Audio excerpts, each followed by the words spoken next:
Video start ஆகிறதுக்கு முன்னாடி ஒரு குவிக் கொஸ்டின். நீங்க கோல் இல்லாம இன்வெஸ்ட் பண்றீங்களா? டாக்ஸ் ரொம்ப அதிகமா கட்டுற மாதிரி ஃபீல் பண்றீங்களா? அண்ட் உங்களோட சைல்ட் ஃபியூச்சருக்கு எந்த பிளானும் இல்லாம இருக்கீங்களா? அப்போ இந்த வெபினார்ஸ் உங்களுக்கானது. 10 to 11 planning money for your child A Mother's Guide, a special Kodeeswari women only webinar. பெண்கள் மட்டும் மறக்காம இந்த வெபினாருக்கு ரெஜிஸ்டர் பண்ணுங்க. 11 to 12 most Indians invest without goals. உங்க இன்வெஸ்ட்மெண்ட்ஸ்க்கு டிரெக்ஷன் கொடுக்கிறதுக்கு இந்த வெபினாருக்கு ரெஜிஸ்டர் பண்ணுங்க. 12 to 1 PM wealth without leakage. Tax optimisation மூலமா ஏர்ன் பண்றதை எப்படி ப்ராப்பரா சேவ் பண்றதுங்கிறத தெரிஞ்சுக்க இந்த வெபினாருக்கு ரெஜிஸ்டர் பண்ணுங்க. April 25th சாட்டர்டே 10 to 1 உங்களை மீட் பண்ண நாங்க ரெடியா இருக்கோம். ரெஜிஸ்ட்ரேஷன் லிங்க்ஸ் டிஸ்கிரிப்ஷன்ல இருக்கு. இப்பவே ரெஜிஸ்டர் பண்ணுங்க. ஆக்டிவ் வெர்சஸ் பாசிவ், இது ஒரு விவாதமா? முதல்ல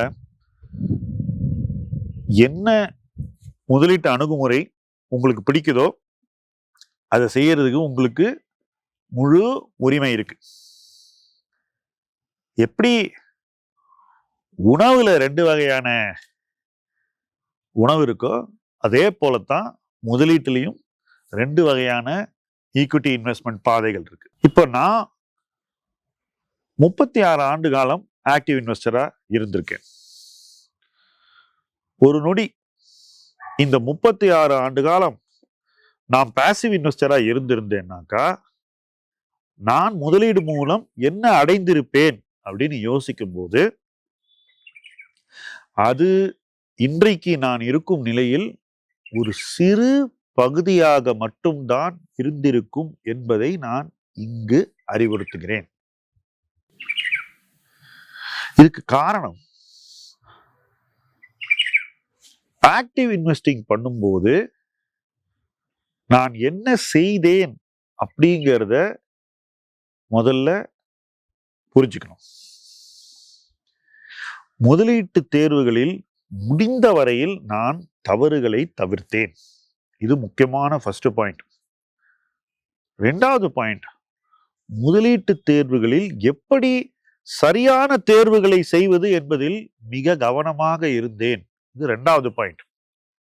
இந்த 2 விஷயங்கள் தான் என்னுடைய ஆக்டிவ் இன்வெஸ்டிங் பயணத்தில் இந்த 36 ஆண்டுகளில் என்னோடு துணை நின்றவை. அப்பனா தப்பே நடக்காதா முதலீட்டுல அப்படின்ற கேள்வி உங்க மனசுல வரும். ஆனால் நம்முடைய முழு முனைப்பும் முதலீட்டில் தவறுகளை தவிர்ப்பது, முதலீட்டில் சரியான முடிவுகளை எடுப்பது அப்படின்னு இருக்கும்போது அந்த மனநிலையில் நம்ம ஒரு தப்பை செய்யும் போது அதை எப்படி எதிர்கொள்வோம்? மைண்ட் செட் ஸ்ட்ராங்கா இருக்கும் போது தப்பு வந்துச்சுன்னா என்ன பண்ணுவோம்? முதல்ல அதுல இருந்து விலகி வருவோம். சரிதானே? அதுதான் ஆக்டிவ் இன்வெஸ்டிங்கோட மிக முக்கியமான சீக்ரெட் சாஸ். இப்போ ஒரு ப்ரொஃபஷனல் மேனேஜர் இதே ஆக்டிவ் இன்வெஸ்டிங்க பண்ணும்போது நான் செய்யறதுக்கும் அவர் செய்யறதுக்கும் என்ன வித்தியாசம்? நான் ஒரு தனிநபராக முதலீடு செய்தேன்னு வச்சுக்குவோம். அவர் இன்னொருத்தர் கொடுக்கக்கூடிய பணத்தை முதலீடு செய்யறார். இதுதான் பேசிக் டிஃபரன்ஸ். உண்மையிலேயே சரியான நேரத்தில் முதலீடு செய்வதற்கான சாய்ஸ் என்கிட்ட இருக்கு. ஆஸ் எ இன்வெஸ்டர் என்கிட்ட இருக்கிற பணத்தை நான் நேரம் சரின்னா போட்டுற முடியும். மார்க்கெட் கீழே வந்தா போட்டுற முடியும். ஈரான் வார் வந்தா பணத்தை நான் போட முடியும். அதுக்கு எனக்கு முழு உரிமை இருக்கு. It's within my control. But professional மேனேஜருக்கு கண்ட்ரோல் கிடையாது. ஏன்னாக்கா சரியான நேரம் வரும்போது அவருக்கு பணம் கிடைக்காது. இன்வெஸ்டர் பணம் கொடுக்க மாட்டாங்க. மார்க்கெட் கீழே வரும்போது பணத்தை வெளியே எடுப்பான் இன்வெஸ்டர், பணம் கொடுக்க மாட்டான். இது ஒரு பிரச்சனை. 2வது பிரச்சனை, எப்போ பணம் தேவையில்லையோ, இந்த நேரத்தில் இன்வெஸ்ட் பண்ணக்கூடாதுன்னு எப்ப நினைக்கிறாங்களோ அப்பதான் அவங்களுக்கு அதிக பணம் வரும்.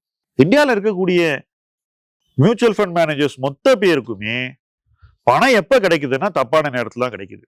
அதுவும் தப்பான ஃபண்ட்ல தான் கிடைக்குது. நான் ஒரு உதாரணம் சொல்றேன். கடந்த 2 வருஷத்துல எல்லாரும் கொண்டு போய் SIP எங்க போட்டாங்க? ஸ்மால் கேப்ல போட்டாங்க, மிட் கேப்ல போட்டாங்க.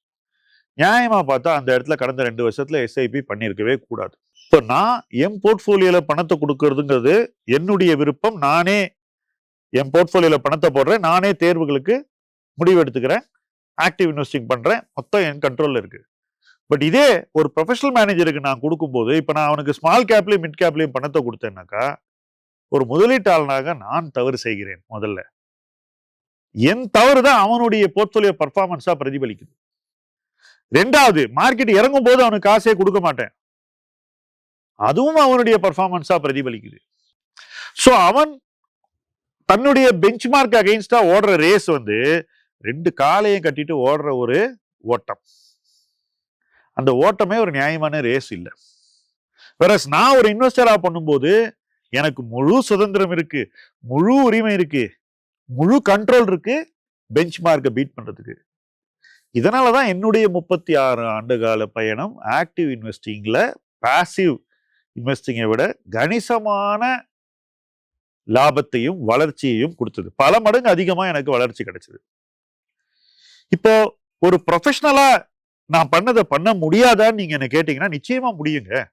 ப்ரொவைடட் இப்ப நான் அந்த மேனேஜரா இருக்கேன், அல்லது நான் வந்து முதலீட்டாளர்களுக்கு அந்த மேனேஜரை அடையாளம் காட்டுகிறேன்னு வச்சுக்கோம். இந்த 2 விஷயம் தான் ப்ரொஃபஷனலா நான் பண்ணக்கூடியது. ஒண்ணு நானே மேனேஜர், இன்னொன்னு நான் நல்ல மேனேஜரை நல்ல ப்ராடக்ட்டை அடையாளம் காட்டுறேன்.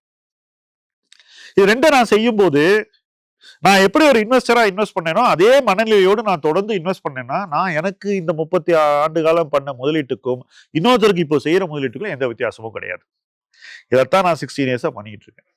இதுல என்ன பெரிய வித்தியாசம் இருக்கும்? ரிசல்ட்ல பெரிய வித்தியாசம் ஒன்றும் இருக்காது. அந்த முதலீட்டாளர்னால பணம் போட முடிஞ்சதுன்னா அவங்க ஜெயிச்சிருவாங்க. நம்ம சொல்ற நேரத்துல நம்ம சொல்ற பேச்சை கேட்டு குறைவான பணமா இருந்தாலும் சரியான இடத்துல அவங்களை இன்வெஸ்ட் பண்ண வைக்கிறது, தவறுகளை தவிர்ப்பது, இது 2ஐயும் நம்ம தொடர்ந்து அவங்களுக்கு செஞ்சுக்கிட்டே இருந்தா ஆட்டோமேட்டிக்கா அவங்களுக்கு ஆக்டிவ் இன்வெஸ்டிங்ல வெற்றி கிடைக்கும்.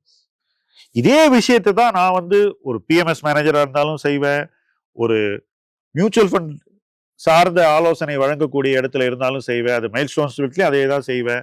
நாளைக்கு நானே ஒரு மியூச்சுவல் ஃபண்ட் ஆரம்பிச்சாலும் இதே தான் செய்வேன். எந்த மாற்று கருத்தும் கிடையாது, வேற வழியும் கிடையாது. இப்ப இதுக்கு எதிர்வினை தான் இந்த பாசிவ் இன்வெஸ்டிங். பாசிவ் பண்ணு அப்படின்னு ஒருத்தட்ட சொல்லும் போது ஆட்டோமேட்டிக்கா அவங்கள வந்து தரையில உட்கார வச்சிடும். சினிமா தியேட்டர்ல போறீங்க, இன்னைக்கு பயங்கர லக்ஸூரியஸ் பிவிஆர் ஸ்கிரீன் எல்லாம் இருக்கு. அந்த இடத்துல ஒருத்தர் தரையில உட்கார வச்சா எப்படி? அதுதான் நடக்குது. குறைவான வசதிகளை ஒரு தேர்வாக அவங்க நம்ப வச்சிடறோம். அதாவதுங்க பாசிவ்ல எனக்கு தெரிஞ்சு 7 வருஷத்துக்கு ஒரு தடவை பணம் டபுள் ஆகும். அதுக்கு மேல அது ஆகவே முடியாது. நான் சொல்றது நிஃப்டி 50 டிஆர்ஐல. மற்ற இண்டெக்ஸ்ல வாலட்டிலிட்டி ரொம்ப ஹை. கிட்டத்தட்ட நிஃப்டி 50 டிஆர்ஐயை தவிர்த்து மற்ற எல்லா இண்டெக்ஸ்லயுமே, அது பேங்க் நிஃப்டியா இருக்கலாம், நிஃப்டி நெக்ஸ்ட் 50 இருக்கலாம், முக்காவாசி அதர் இண்டெக்ஸஸ் ஐடி இண்டெக்ஸா இருக்கலாம், அதுல எல்லாம் இருக்கக்கூடிய வாலட்டிலிட்டி ஆக்டிவ் இன்வெஸ்டிங்கோடு கம்பேர் பண்ணக்கூடிய அளவு இருக்கும். அதுக்கு நம்ம ஆக்டிவ் இன்வெஸ்டிங்கே பண்ணிடலாம். சோ அவ்வளவு ரிஸ்க பாசிவ்ல எடுக்கிறதுங்கிறது எப்படின்னாக்கா, 2 கார் இருக்குங்க. ஒரு கார்ல 6 ஏர் பேக் இருக்கு, எல்லா சேஃப்டி ஃபீச்சர் இருக்கு, அதோடைய கிராஷ் ரெசிஸ்டன்ஸ் எல்லாம் ரொம்ப பிரமாதமா டெஸ்ட் பண்ணிருக்கு. அதை நம்ம ஆக்டிவ்னு வச்சுப்போம். இன்னொரு காரு வெறும் பவர் மட்டும் இருக்கு, வேகம் போகும், ஆனா சேஃப்டி கிடையாது, அதை பாசிவ்னு வச்சுப்போம். 2 காரும் வேகமா போகும். எந்த கார்ல போவீங்க? Simple question. சோ இந்த பாசிவ்கான ஆர்குமெண்ட் போடுறவங்க எதை வச்சு அந்த ஆர்குமெண்ட்ல ஜெயிக்கிறாங்க அப்படின்னு பாத்தீங்கன்னாக்கா, ஒரே ஒரு ஆர்குமெண்ட் தாங்க, ஒரே ஒரு ஆர்குமெண்ட், காஸ்ட். இந்த காஸ்ட் டிஃபரன்ஷியல் எவ்வளவு? 1/2%. இது எப்படி இருக்குன்னாக்கா, நாம வந்து டேர்ம் இன்சூரன்ஸ் எடுத்தாக்கா நமக்கு ஒன்றும் திரும்பி வராது, அதனால அந்த காசை போடவே வேணான்னு ஒருத்தர் சொல்றான் பாருங்க, அவனுக்கும் ஆக்டிவ் இன்வெஸ்டிங்ல எனக்கு ஒரு 50 to 75 பேசிஸ் பாயிண்ட்ஸ் எக்ஸ்ட்ரா செலவாகுது, அந்த செலவு வேஸ்ட், அதனால நான் பாசிவ் பண்றேன்னு சொல்றவனுக்கு எந்த வித்தியாசமும் கிடையாது. 2 பேருமே தங்களை ஒரு விபத்திற்கு அவங்களே செட்டப் பண்ணிக்கிறாங்க, தேவையில்லாத ரிஸ்க் எடுக்கிறாங்க. ஏன்னா அது இந்த ஆள் பாசிவ் பத்தி பேசுறான், இவ்வளவு ரிஸ்க் இருக்குன்னு சொல்றான்னு பாக்குறீங்களா? நீங்க போய் பாருங்க, வாலட்டிலிட்டியை போய் செக் பண்ணுங்க. நான் சொன்ன இண்டெக்ஸஸ்ல பேங்க் நிஃப்டில எவ்வளவு ரிஸ்க் இருக்குன்னு பாருங்க. அது ரொம்ப பொறுப்பா ஹேண்டில் பண்ண வேண்டிய ஒரு இண்டெக்ஸ். நீங்க போய் நெக்ஸ்ட் நிஃப்டியை போய் பாருங்க, நிஃப்டி நெக்ஸ்ட் 50 அதை போய் பாருங்க, எவ்வளவு ரிஸ்க் இருக்குன்னு பாருங்க. மிட் கேப் 150 போய் பாருங்க, எவ்வளவு ரிஸ்க் இருக்குன்னு பாருங்க. ஸ்மால் கேப் 250 பாருங்க, எவ்வளவு ரிஸ்க்னு பாருங்க. இதுக்கு என்ன பொறுத்த வரைக்கும் அந்த எக்ஸ்ட்ரா பிரீமியம் கொடுத்து யாரு சேஃப்டியை இன்னும் நல்லா பண்றானோ அவங்ககிட்ட பணத்தை கொடுக்கறது பெட்டர் எனி டே.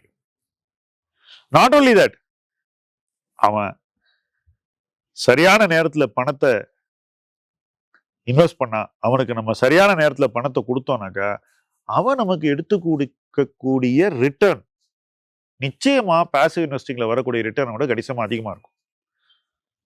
முக்கியமான விஷயம், நம்ம அந்த ஆக்டிவ் இன்வெஸ்டருக்கு தவறான நேரத்துல பணத்தை கொடுக்கவே கூடாது.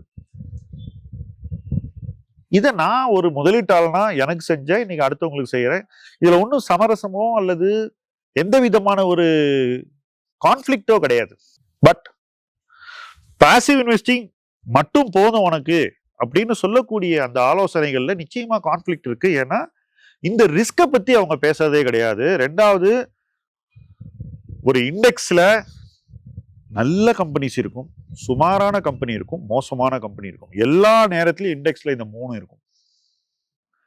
சோ என்ன பொறுத்த வரைக்கும் ஆக்டிவ் இன்வெஸ்டிங்ல மோசமான கம்பெனியை தவிர்ப்பதற்கு ஒரு நியாயமான வாய்ப்பு இருக்கு. சுமாரான கம்பெனியை குறைச்சிக்கிறதுக்கும் ஒரு நியாயமான வாய்ப்பு இருக்கு. இந்த 2 வாய்ப்பையும் பாசிவ் இன்வெஸ்டிங் பண்ணக்கூடிய ஒரு நபர் இழந்து விடுகிறார். எப்போ முதலீடு செய்ய ஆரம்பிச்சு அன்னைக்கே இழந்துறார். இந்த 2 வாய்ப்புகளை இழந்த ஒரு முதலீட்டாளர் எப்படி நல்ல ரிட்டர்ன் எடுப்பான்ற ஒரு கேள்வியை தன்னைத்தானே அந்த முதலீட்டாளர் தான் கேட்டுக்கொள்ள வேண்டும். இது ஒரு 50 புள்ளி அல்லது 75 புள்ளிக்கான கேள்வி இல்லை. இது எஞ்சியுள்ள 99.25% or 99% பணத்தை பத்தின கேள்வி. இது காஸ்ட் பத்தின கேள்வி இல்லை. சோ இந்த ஆக்டிவ் வர்சஸ் பாசிவ்ங்கிறத ஒரு காஸ்ட் சார்ந்த விவாதமாக நான் அதை நிராகரிக்கிறேன்.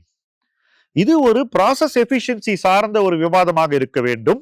இன்வெஸ்ட்மெண்ட் ரிட்டர்னை எப்படி உயர்த்துவது என்ற விவாதமாக இருக்க வேண்டும்.